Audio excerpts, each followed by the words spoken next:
You're listening to the Financial Source Podcast, your daily source for macro fundamental education and sentiment updates in the European and U.S. sessions, helping you understand and stay up to date with what's moving the market right now.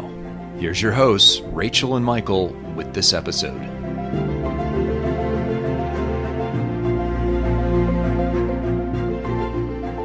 Welcome back to the Financial Source Podcast. This week we are navigating really a critical macro moment. You've got the major G8 central banks appearing to be in this synchronized pause, yet underneath, deep policy differences are really driving year-end markets. Yeah, that superficial calm, it really masks some serious tension, especially, with the U.S. government shutdown creating that data blackout. It's forcing investors, well, everyone really, to rely on proxy indicators. They're driving blind. And it matters right now because these rate decisions, everything from the Fed's huge shift on quantitative tightening to the Bank of Canada's warnings about structural capacity, this is what's going to set the global tone. Inflation, growth, liquidity, all heading into 2026. Absolutely. We're going to need to explore how the Fed is, as you said, driving in the fog, and what that high-stakes Supreme Court tariff challenge means for importers globally, plus why the Reserve Bank of Australia is sort of defying market expectations on core inflation risk. Right. So by the end of this deep dive, you should really understand that structural divide across the G8 and the specific risks that are influencing macro stability right now. Let's unpack this. Okay, so setting the stage for this deep dive. We're looking at a really pivotal week. It's defined by this, almost unprecedented synchronization of major G8 central bank meetings. Yeah, you've got the RBA, BoE, Fed, BoJ, BoC, ECB, S&B, all kind of stacked up. Exactly. And they're all happening against this backdrop of high-impact external events, escalating trade policy risk, critical decisions in the oil market, and frankly, a very messy U.S. fiscal policy situation that's actively suppressing crucial data. And that's the core tension we need to get into right away. If you just glance at the headlines, sure, it looks like a synchronized pause. Everyone's either holding or maybe cutting just a little bit. But the underlying policy paths they're carving out for 2026, they're deeply diverging. They're all at, very different stages of the easing cycle. They have wildly different tolerance levels for inflation overshoot. And different views on the economy itself, right? Capacity, risk. Totally mismatched assessments of economic capacity and risk. So our job here is to understand why a 25 basis point cut from the Fed is, fundamentally different from a hold by the RBA or that explicit pause bias coming out of the BoC. Okay, so the mission for you, the listener, is really to move beyond just those headline rate numbers. We need to understand this structural divergence, grasp what the implications of the U.S. data drought really mean for, reliable forecasting. Yeah, that's huge. And crucially, how those big external factors like the Supreme Court tariff hearing we mentioned and the upcoming OPEC 8 meeting, how they feed directly into this whole macro risk mix. We're trying to move from just observing market behavior to really understanding the underlying mechanical pressures. Exactly. Let's dive in. All right, let's kick off with the biggest player, the Federal Reserve.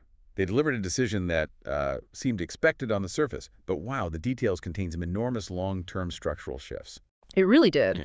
So the Fed cut rates by 25 basis points. That moves the target range down to 3.75, 4.00%. Now, while this was, largely priced in by the markets, the internal debate, which you can see reflected in the vote split, that's highly revealing. It was a 10-2 decision. And that 10-2 split, that's pretty significant, isn't it? Does the fact that the dissenters were kind of pushing in opposite directions, you had Governor Miron wanting a much bigger 50 basis point cut and then Schmid voting to hold entirely, does that suggest just a profound lack of consensus on direction?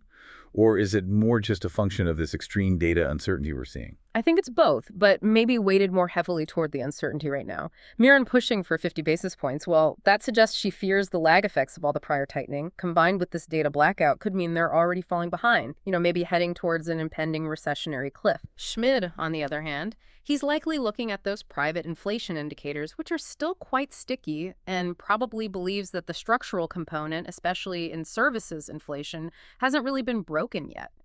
So for him, a full hold is necessary until the picture gets clearer. Right. So this kind of bifurcated dissent, it really shows a central bank struggling to define the primary risk. Is it recession or is it persistent inflation? And the policy statement itself seemed to reflect that tension. Yeah. It acknowledged, Economic activity continues at a moderate pace, which sounds okay, but then immediately flags that employment risks have increased and that inflation remains somewhat elevated. So it feels like classic fence-sitting language, designed not to commit either way. Precisely. They're trying to thread a very fine needle here. Acknowledge the growth moderation, but stay vigilant on prices. Which brings us straight to Chair Powell's press conference afterwards. That created an immediate paradox. Yeah, the hawkish fog is what we're calling it. Exactly. They executed the cut, but then he struck this notably hawkish tone, flat out refused to give any real forward guidance. And he went out of his way to stress that a December rate cut is not guaranteed, right? Despite the heavy market pricing for one. What specific external event is forcing this level of, well, opacity and caution right now? It's the U.S. government shutdown. Plain and simple. Powell was extremely frank about it. He stated policy decisions are being made while driving in the fog because those key data inputs are missing. They don't have the official payrolls numbers. They don't have fresh official inflation readings. Wow. This severely handicaps their ability to model what's happening in real time with economic momentum. And he also confirmed they've already moved 150 basis points off the peak rate, so they're nearing their own estimates for the neutral rate.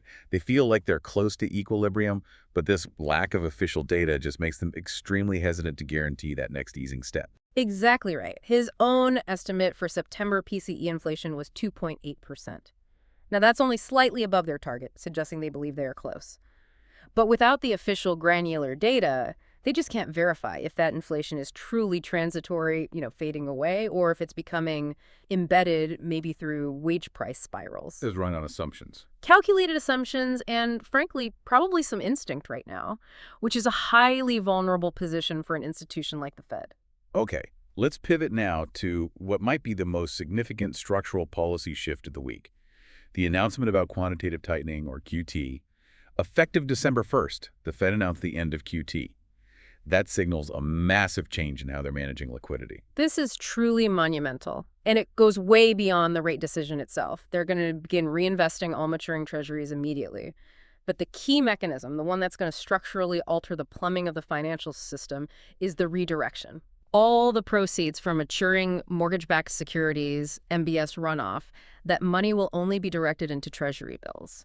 This is a very decisive step towards creating a Treasury-only balance sheet for the Fed. Right. And this shift, taking MBS proceeds and funneling them solely into T-bills, that's a strategic choice, isn't it? It's about duration. It's about short-term liquidity. It must have major implications for primary dealers, the repo market. Can you walk us through the mechanics? Why does this specific redirection matter so much?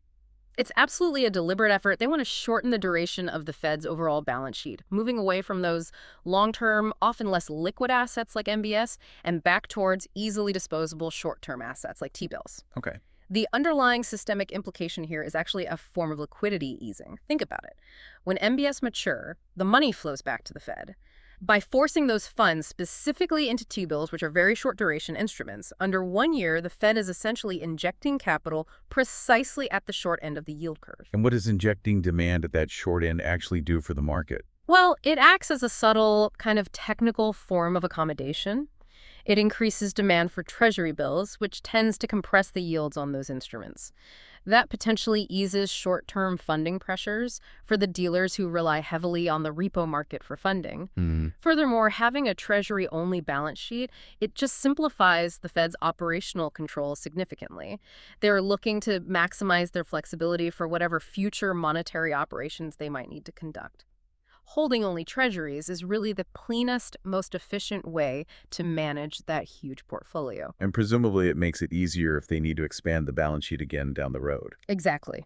They can do so using instruments directly tied to the government's borrowing needs, rather than getting tangled up in the complexities of the mortgage market again. So we have this really profound policy disconnect happening. You've got a hawkish, uncertain tone on rates, Powell saying December is absolutely not guaranteed. But at the same time, you have an explicit technical easing on the liquidity management side via this balance sheet restructuring. Investors have to navigate a central bank that's tightening its language while simultaneously, structurally easing the pressure on the financial system's plumbing. It's quite a balancing act. And this brings us right back to the fog. Because the government shutdown makes getting those official non-farm payrolls and inflation prints unlikely, at least for now, we become highly reliant on proxy indicators. And these proxies take on, well, an unusual weight, as Powell put it. So what are the main proxy indicators that you're advising listeners to really zero in on right now? And how does the analysis of them change during this kind of data blackout period? The ISM Purchasing Managers Indexes, both manufacturing and services, they become absolutely crucial now. Historically, the market might look at the headline number just as a general gauge of demand momentum. Right, just the overall direction. Exactly. But now, analysts are dissecting the sub-indexes almost like archaeologists. Specifically, the employment subcomponent and the price subcomponent. Those are key. And we did get the flash S&P global PMIs recently. And they showed ongoing strength, didn't they? Suggesting the economy hasn't completely stalled out yet. Manufacturing was 52.2, services 55.2, both beat expectations. So there's still some momentum there. That strength is precisely the main source of the Fed's discomfort, and likely Governor Schmidt's dissent we talked about. But the real story is hidden in those sub-indexes. If the price sub-index in the full ISM reports the one that measures the rate of input price increases for businesses if that comes in hot, that is probably the clearest signal the Fed has right now that underlying demand remains robust enough to sustain upward inflationary pressure. A hot subindex could absolutely harden the Fed's resolve against cutting in December and immediately shift market pricing. So that basically becomes a stand-in for the missing official CPI and PCE data that they normally rely on. Precisely. If that private data suggests sustained inflationary momentum, the market narrative quickly shifts from worrying about a soft landing to worrying about sustained restrictive policy well into 2026. And the other really critical piece of data taking on this unusual weight is the ADP employment report, right? Normally, it's kind of a secondary indicator, maybe a preview, but now it's almost acting like a primary source. The ADP employment report, which is due out Wednesday, is now a key sentiment driver. You have to look at the most recent reading, which showed only 14,250 new jobs over the 4 weeks ending October 11th. You have to view that through the lens of the market, pricing in a heavy, like 70% probability for a December Fed cut. If this upcoming ADP report comes in significantly stronger than that sort of 14,000 baseline, let's say it comes in over 50,000, for example, that 70% probability for a December cut could tumble and tumble fast. It would force the market to conclude that the labor market is resilient enough to withstand the current interest rates, negating the immediate need for easing once the shutdown eventually resolves. It's really quite astonishing how a single private sector report can suddenly influence multi-trillion-dollar market movements just because the official data isn't available. It really underscores the fragility of the current information ecosystem the Fed is trying to navigate. It absolutely does. High stakes for these proxy numbers. Okay, moving north now, let's talk about the Bank of Canada. While the Fed seems to be, driving in the fog, the BAC appears to have actually found its specific destination, at least for now, the neutral right. That's an excellent way to frame the transition, actually. The BAC delivered that widely anticipated 25 basis point cut, bringing its policy rate down to 2.25%. But the critical context here is that they explicitly accompanied this cut with a strong signal of a pause bias. They characterized the current rate as being about the right level. And that specific characterization, about the right level, that aligns precisely with the bottom end of their own estimate for the neutral rate range. So this implies they view the current rate as neither accommodative nor restrictive just. Right. What does that linguistic pivot really signal about their future policy intentions? It signals the end of the normalization cycle, pretty clearly, at least for the time being. Any future move from here would likely be considered an overtly accommodative, stimulus-driven step. And that would require a much higher bar of proof, namely evidence of a deep, verifiable recession unfolding. Okay. But they added a really key constraint in their accompanying monetary policy report, a structural damage warning. Yes. So the warning that global trade conflict has actually reduced Canada's overall economic capacity. How does that structural damage fundamentally limit their ability to use traditional monetary stimulus going forward? This is absolutely crucial to understand their thinking. If the Canadian economy's long-term supply capacity, its potential GDP, has been permanently lowered because of these persistent global trade frictions, well, then attempting to boost demand through stimulus without addressing that underlying supply capacity issue, it just results in higher domestic inflation. Right. They're essentially saying, our economy's speed limit is lower now. They can't just cut rates aggressively to boost growth without immediately stoking those inflation risks because the structural constraints on output are tighter than they were, say, pre-pandemic. And the data seems to support that caution. They revised down their Q4 2025 GDP growth forecast quite significantly, didn't they? From 1.9% down to just a meager 0.5%. So they see slow growth coming, but they're hesitant to act further with rates. Exactly. They seem to be relying on fiscal stimulus now to carry more of the growth load from here on out, with monetary policy basically sitting tight. While their inflation metrics look reasonably contained, headline CPI is at 2.0%, core is around 2.9%. The BoC clearly feels constrained by that newly defined lower structural capacity. Okay, so given their stated pause bias, how critical is the upcoming Canadian jobs report on Friday? Do they have any real appetite to shift policy based on, say, some softness in the labor data? Well, it's important as a key litmus test, certainly, but the bar for an immediate policy response looks extremely high. We know the Canadian labor market remains somewhat fragile, and that reflects some of that structural damage we just talked about.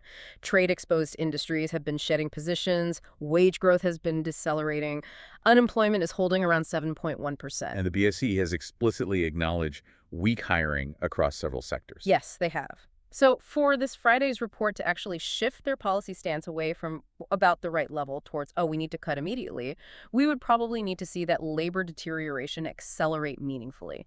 Not just continued softness, but a sudden, sharp decline in employment that threatens immediate economic stability. Got it. Absent that kind of acceleration, the BoE seems pretty committed to holding steady and letting the fiscal side try to handle growth acceleration. Their pause is really driven by this deep structural concern about supply capacity. Now let's turn down under Cullen to the Reserve Bank of Australia, which offers a really powerful contrast. While the BoC is worrying about structural damage, the RBA appears almost singularly focused on stubborn core inflation, and they're defying market expectations for accommodation because of it. Yeah, the RBA met on Tuesday, and as widely expected by the time the meeting came around, they held their cash rate at 3.60%. But the market shift leading up to this decision was quite dramatic.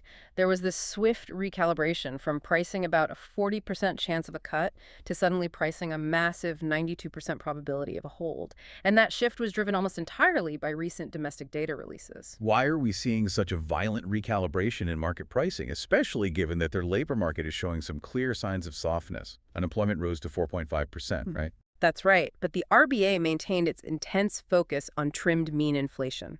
And that is the critical mechanism here. The recent Q2 and then the September CPI reports both came in hotter than expected, specifically on that core measure.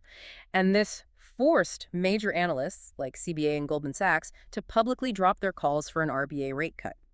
The inflation risk is now clearly overriding the labor softness risk in their reaction function. Okay, can you just quickly explain why the RBA relies so heavily on this trimmed mean inflation measure? What does that actually filter out, and why do they think it gives them a better read on underlying persistence compared to just the headline CPI? Sure. Trimmed mean inflation is a statistical measure designed to give a cleaner signal of the underlying trend in price pressures by basically filtering out the noise.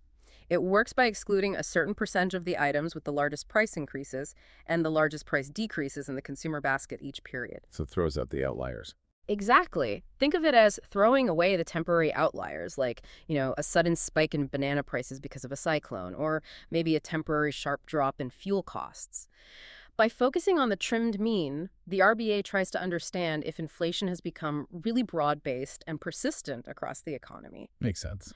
So when that trimmed mean measure remains stubbornly high, as it has been, it signals to them that the price pressures are widespread. They're not just confined to one or two volatile sectors. And that hot trimmed mean data was enough to convince both the RBA and the market that inflation risk remains the primary threat, even though the labor market is softening a bit.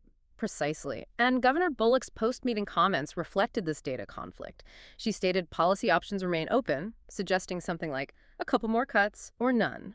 The market is now reading this deliberate uncertainty as basically a commitment to holding steady into year-end, prioritizing the anchoring of inflation expectations above all else. So the RBA is willing to tolerate some temporary labor market weakness if it means preventing a re-acceleration of that core inflation. That seems to be the calculus. So yes, they are paused, just like the VOPA. But the RBA's pause is driven almost purely by inflation persistence concerns, while the BoPE's pause is driven by those structural capacity limits. It's really a diverging rationale leading to the same synchronized action, which is fascinating. Okay, now let's look across Europe and into Asia, where the other major central banks are largely holding steady as well, but each seems to have a very specific, unique constraint that's preventing them from easing right now. It makes their whole decisions anything but passive. That's exactly right. Let's start with the European Central Bank, the ECB. They seem to have set an extremely high bar for any future rate cuts, despite the ongoing sluggishness we're seeing in the Eurozone economy. Yeah, the ECB held rates steady at 2.0%. That was a unanimous decision. President Christine Lagarde confirmed their meeting-by-meeting, data-dependent approach, stating that policy is currently in a good place. But the language did feel quite guarded, didn't it? The guardrails are definitely up. Lagarde really stressed that the bar for considering rate cuts remains extremely high, and that's due to these residual inflation risks. Even though some of the growth headwinds, maybe from U.S. trade policy or domestic politics, have lessened a bit, the key underlying inflation metrics, particularly services inflation, they have yet to confirm convincingly that inflation is heading back to their 2% target. Okay. As a result, market expectations are incredibly stable, almost flat.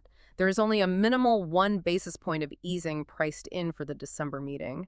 Essentially, the market believes the ECB has time, but the ECB lacks the conviction that the job on inflation is truly done. What's fueling the internal debate at the ECB right now? I know the December forecast round is coming up, and that often becomes a source of tension. Yes, that's the next major inflection point for the Eurozone. The December forecast round is significant because it will introduce projections extending all the way out to 2028. And this long-term forecasting exercise is already stirring quite significant internal debate among the governing council members. Why does forecasting out to 2028, I mean, that's 4 years away, why does that generate such internal conflict? Well, it forces a shift in thinking from purely cyclical analysis, what's happening next quarter or next year, to more structural analysis. Using 2028 as an endpoint allows policymakers to start debating these longer-run structural shifts. Things like, the potential costs associated with the green energy transition or the impact of long-term wage indexation mechanisms that exist in certain Eurozone economies, or maybe the permanent impact of deglobalization on supply chains and inflation. Ah, okay, so it brings the big picture debates into focus. Exactly. The delegates on the council might argue that if these 2028 projections show inflation returning cleanly and sustainably to the 2% target, well, that provides the necessary political and analytical cover to perhaps begin easing policy earlier, signaling long-term confidence. The hawks, however, they tend to view those very long-range forecasts as far too distant, too speculative, and just too prone to massive error to be used to influence immediate policy decisions. So the battle over the credibility and the relevance of that 2028 projection point, that's really going to define the ECB's rate path discussion heading into Q1 2026. Okay, interesting. Now, moving across the channel to the Bank of England. They face a really persistent inflation problem, but it's complicated by this fiscal uncertainty hanging over them. That's right. The BoE is widely expected to keep its bank rate unchanged at 4.0% at their upcoming meeting. The market consensus anticipates a 6-3 vote split in favor of holding, which would be slightly more dovish than their previous stance, a subtle shift perhaps acknowledging those growing growth concerns.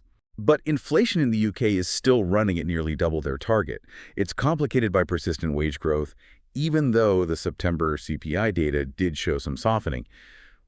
Why can't they just sort of forecast the likely impact of the expected November 26 budget and move forward? Why do they absolutely need that official fiscal clarity first before deciding on rates? Well, simply put, the BoE has been burned by unexpected fiscal policy shifts before.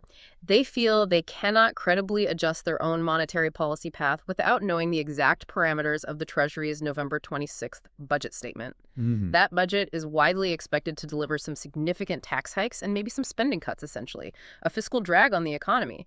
The Monetary Policy Committee needs to be able to quantify exactly how much fiscal restraint will be applied, because that restraint is, in effect, monetary policy's partner in managing demand. If the Chancellor introduces a large, very restrictive budget, well, then the BE might feel it can afford to ease monetary policy sooner. If the budget turns out to be milder, then the BoE likely has to remain restrictive for longer to compensate. So they're effectively locked in silence, just awaiting that official fiscal data. It really sounds like they're temporarily ceding the economic driver's seat entirely to the fiscal authority. For this period, they absolutely are. A December rate cut is currently about 64% priced in by the market, but that probability is entirely contingent on the scope and credibility of the fiscal clarity provided on November 26th. Until then, the BoE remains stable or, perhaps more accurately, strategically paralyzed by this external political uncertainty. Okay, jumping over to the Bank of Japan now, the conversation there isn't really about cutting rates, obviously, but about the timing of eventual normalization away from negative rates. And that's a move that carries huge global implications. Absolutely. The BoJ left rates unchanged at negative 0.50% at their latest meeting, but the underlying pressure for normalization is clearly mounting. We saw that continued hawkish tilt in the 7-2 descent, with Governors Takada and Tamura both favoring an immediate 25 basis point hike.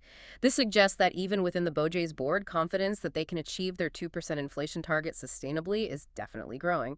But Governor Ueda is still standing firm, isn't he? He provided very few clues on the timing, just reiterating that the BoJ has no preset idea of when rate normalization might actually resume.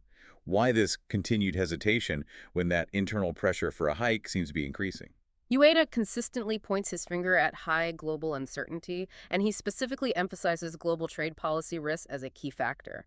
The BoJ's own outlook report projects that while underlying consumer inflation might stagnate a bit in the short term, they do expect it to gradually return to their 2% target somewhere between the second half of fiscal year 2025 and fiscal year 2027. Okay, so they see it coming eventually. They see it coming, but that projection is fragile. If the global trade environment were to suddenly destabilize, which brings us right back to that U.S. Supreme Court case we need to discuss shortly, that could severely undercut Japan's export-driven economy and potentially derail that inflation recovery path. Ueda seems to need almost ironclad certainty on the external outlook before he's willing to commit to normalizing domestic policy. So essentially, global trade uncertainty is holding up the normalization of the world's last major ultra-easy monetary policy. That appears to be the primary structural constraint right now. Japan feels it cannot fully commit to domestic normalization if its main external revenue streams are threatened by unpredictable trade wars or policy shifts elsewhere. Okay, and finally in this group, the stability seeker. Yeah. The Swiss National Bank, the SNB.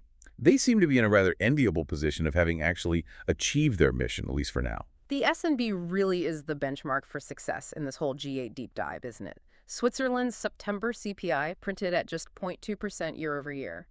That exactly matched expectations and sits perfectly comfortably within their 0-2% target band. Their Q3 average inflation also aligned perfectly with their forecasts. Simply put, they currently have price stability. Which means the outlook for the upcoming October inflation release is probably going to be pretty uneventful. But Chairman Thomas Jordan issued a really fascinating warning recently that speaks to their long-term caution. He stressed that, quote, the bar to return to negative territory is higher than for a normal cut. What's the significance of that statement? That statement powerfully reinforces their confidence that the easing cycle, meaning the end of their previous controversial negative interest rate era, has concluded permanently. They have absolutely no intention of returning to that negative territory unless they are faced with some kind of truly existential economic crisis. Right. They're basically reinforcing their commitment to long-term stability above the zero lower bound. They can afford to be patient because, unlike the BOC and the RBA, who seem to be running out of time in different ways, the S&B has the distinct luxury of both time and achieved stability. They're fundamentally unwilling to get dragged back into the current global monetary chaos if they can possibly avoid it. Okay, we firmly established that this G8 divergence is the key theme. But these central bank decisions are being heavily shaped by major external events. Let's start with that U.S. Supreme Court tariff hearing on Wednesday, which Governor Ueda explicitly flagged as a major risk he's watching. Yes, this is a really high-stakes legal event with potentially immediate economic implications for importers right around the globe. The Supreme Court heard oral arguments this week challenging President Trump's reciprocal tariff policy. And this challenge follows an earlier Federal Circuit Court ruling that found Trump had actually exceeded his authority under the International Emergency Economic Powers Act, or IEPA, when he imposed those tariffs on certain trading partners. And the core legal question, as I understand it, is whether IEPA actually permits such an expansive use of tariffs beyond its original scope, particularly when those tariffs are used against trading partners that aren't necessarily being deemed a national security threat in the traditional sense of the act. That's exactly the crux of the legal argument. Now, importantly, the tariffs themselves remain in effect until the Supreme Court issues its ruling, which is expected sometime early next year. The market risk here is really twofold. You could have continued economic disruption if the tariffs are ultimately upheld, or you could have a rather complex corporate liquidity injection if they are struck down. And where do the prediction markets see this landing? Currently, prediction markets are assigning about a 60% probability that the court will ultimately rule against the Trump administration's use of the tariffs in this manner, which would likely lead to a reversal of the policy. Okay, so what does a ruling against the policy actually mean for all those businesses and importers who've paid literally billions in these tariffs over the past few years? You mentioned earlier the refund claims process would be complex and messy. What are the specific hurdles that make getting that money back so difficult? The complexity really arises from these overlapping regulatory structures and, frankly, just bureaucratic processes. If the tariffs are struck down, importers would theoretically be owed potentially massive refunds. But first, the claims themselves are procedural. They have to be filed correctly with U.S. Customs and Border Protection, CBP. That's hurdle one. Okay. Second, the actual mechanism for repayment is messy because the funds collected from these tariffs have already flowed into general federal revenues. So a successful ruling against the tariffs could certainly open the door for class action lawsuits and billions upon billions in claims, but the actual disbursement of those funds requires significant administrative processing and potentially even congressional appropriation to ensure the funds are actually available and allocated correctly back to the claimants. Wow. So it's not just a simple case of the court issues a ruling and checks get mailed out the next day. It's potentially a long, drawn-out administrative nightmare that could eventually inject substantial liquidity back into the corporate sector, but on a very delayed and uncertain timeline. Exactly, which is precisely why this uncertainty is directly linked back to the Bank of Japan's caution we discussed. Governor Ueda is looking at a potential future scenario where his primary export markets face either continued trade friction under the tariffs or this massive, potentially chaotic liquidity shock that could dramatically shift corporate investment decisions overnight. This systemic uncertainty is preventing him from feeling comfortable enough to commit to normalization yet. Okay, let's pivot now to U.S. fiscal operations with the U.S. Treasury quarterly financing and refunding announcement. This is really where the rubber meets the road regarding the Fed's new balance sheet structure we talked about earlier. That's right. The Treasury is set to release its Q4 borrowing estimates and its quarterly refunding plans very soon. They had previously projected needing about USD $590 billion in net marketable borrowing just for Q4 alone. And they were aiming for a massive end-of-December cash balance target of USD $850 billion. And what are the implications of that for market supply, particularly for bonds? Well, analysts like Morgan Stanley are suggesting that the auction sizes for nominal coupon bonds and floating rate notes, FRNs, are probably expected to remain unchanged until at least February 2027. Now, if true, that provides a pretty clear long-term horizon for the supply of longer-dated bonds, which is actually quite critical for overall debt management stability. The real technical interest for market plumbing watchers, though, is how the Treasury plans to adjust its issuance strategy in light of the Fed's major structural change that redirection of all MBS runoff proceeds directly into buying Treasury bills. How does the Treasury's need to issue debt interact with the Fed's new, potentially immense demand specifically for short-term T-bills? This is a really key technical arbitrage point that market participants are watching closely. The Fed is essentially creating guaranteed continuous demand right at the short end of the yield curve. Now, the Treasury, of course, needs to manage the overall government deficit by issuing a sufficient amount of bonds across the entire curve, including longer-dated debt. This strong new demand for T-bills coming from the Fed certainly helps the Treasury keep its short-term borrowing costs down, which is obviously beneficial given the massive deficit. So they can't just flood the short end, right? Exactly. The Treasury has to be careful that it doesn't overly concentrate its issuance at the short end simply because the Fed is standing there as a guaranteed buyer. They must continue to issue longer-dated debt to manage the overall duration risk of the government's portfolio, even if that means accepting a slightly higher term premium in that longer maturity segment. So while the Fed is sort of accommodating the short-term liquidity environment with this T-bill buying, the Treasury is still forced to manage the long-term cost of borrowing somewhat independently.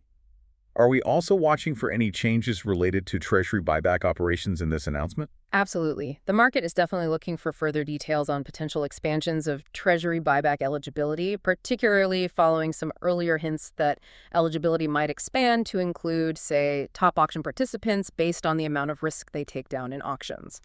If the Treasury makes it easier for primary dealers to offload their inventory efficiently through buybacks, it helps lubricate the overall market functioning and ensures those dealers remain active and willing buyers in new issuance auctions. That's vital for liquidity, especially as both the Fed and the Treasury are undergoing these significant structural goal shifts simultaneously. Okay, and finally, let's look at the key commodity driver this week, the OPEC 8 meeting scheduled for Sunday. This feeds directly into global inflation expectations. Yes, sources are indicating the OPEC 8 group will meet virtually, and the current base case expectation is that they will likely support a relatively modest 137,000 barrel per day output increase for December. This would basically continue the slow, gradual process of unwinding those 1.65 million barrel per day voluntary production cuts that were implemented back in 2023. What's the internal tension within the group here? Are they fully confident in the strength of global demand recovery, or are some members nervous? The tension really lies between maximizing revenue in the short term versus trying to maintain longer-term price stability. While the currently expected modest increase does suggest some confidence in a gradual demand recovery continuing, some key producers within the group are reportedly favoring a pause right now. They want to better gauge global demand trends, particularly looking at potentially softening demand in Asia and the Eurozone before committing to steady output hikes going forward. They clearly don't want to flood the market if recessionary pressures suddenly materialize in the West. And we also have to consider the diplomatic context, don't we? Especially following some recent U.S. actions impacting Russia. That context is absolutely crucial. The upcoming visit by Saudi Crown Prince MBS to Washington in November likely influences Saudi Arabia towards advocating for a more conservative output policy right now, one aimed at maintaining a floor under oil prices, but without provoking aggressive negative responses from the U.S. This comes, as you mentioned, following the recent U.S. reimposition of sanctions on Russian energy firms like Rosneft and Lukoil, which did put some upward pressure on Brent crude prices recently. Right. So the OPEC Plus group, particularly the OPEC 8 core, is trying to carefully balance its desire for supply control and revenue with maintaining geopolitical stability.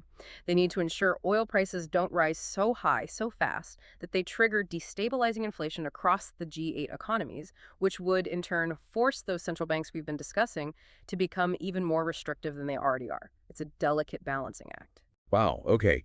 We have covered a huge amount of ground here, really revealing a G8 central banking system that is simultaneously paused on the surface, yet wildly divergent underneath. Yeah. Let's try to bring this back to that core structural divide we identified at the start. Yeah, the central conflict really is clear when you lay it all out. That synchronized pause in official policy rates masks a profound difference in the underlying confidence and the operational capacity of these major institutions. We can almost group them now based on their relationship with time or lack thereof. Okay, so you have the group that seems to be running out of time, right? That would be the Bank of Canada, which feels constrained by those structural capacity limits, and maybe the Reserve Bank of Australia, which feels constrained by persistent core inflation and risks falling behind the curve if it doesn't find a way to ease relatively soon. Yeah, exactly. Those two seem most pressured by domestic constraints. Then you have the Fed. It's also arguably late getting into its easing cycle, but its primary constraint right now isn't necessarily the immediate economic metrics themselves, but rather that data blackout. Their next move feels less dependent on economic reality and more dependent on the simple return of verifiable official information. Right, and then you have the high bar holdouts, the ECB, and the Bank of England. They seem to have the luxury of more time, perhaps, but they're strategically paralyzed for different reasons. The BoE needs that official fiscal budget clarity. The ECB seems to need its 2028 projections to be finalized just to settle its own internal debate on the long-term path. And finally, you have the true stability seekers, led by the SNB in Switzerland. They're sitting perfectly within their target band, fully committed to just maintaining the status quo, and fundamentally seem unwilling to participate in the current global monetary policy chaos if they can possibly help it. So, if you're an investor trying to navigate this complex landscape, what is the single most important factor, the key signal, perhaps, that you should be tracking over the next, say, couple of months? I think the primary drivers of both inflation sentiment and liquidity sentiment heading into year end are actually going to be those external shocks we discussed. Specifically, the interplay between U.S. fiscal operations, how the Treasury structures its refunding in light of the Fed's actions, combined with the resolution, or lack thereof, of the uncertainty stemming from the Supreme Court trade policy rulings, and of course the eventual resolution of the U.S. data drought. These external events, I believe, will provide the necessary signal for the next leg of G8 rate decisions far more powerfully than the current domestic inflation data points themselves will. That structural framework, thinking about who has time and who doesn't, and what external factors are binding them, that's immensely useful. Okay, as a final provocative thought for you, our listener, to consider. Given the Fed's new explicit commitment to achieving a Treasury-only balance sheet, what structural impact will this massive redirection of all MBS runoff proceeds purely into T-bills ultimately have on the very short end of the Treasury yield curve? And, perhaps more subtly, how might this alter the liquidity landscape for primary dealers compared to prior quantitative tightening cycles? Could it potentially alleviate the very funding stress issues that led to some significant market dislocations in the past? That is a deep question, really concerning the fundamental plumbing of the U.S. financial system. The key implication, I think, is the creation of this almost perpetual bid for short-term risk-free assets right at the front end. That could potentially significantly suppress volatility in those crucial money markets and funding markets for years to come. Something to definitely watch. Really appreciate you tuning in for this deep dive into the G8 policy crossroads. We covered a lot, from the BAC pivot all the way to the mechanics of the Supreme Court tariffs. Yeah, thanks for being here with us. We certainly hope this knowledge helps you navigate what's undoubtedly a complex market environment with maybe a bit greater clarity as we head towards the end of the year. We'll catch you on the next one on the Financial Source Podcast.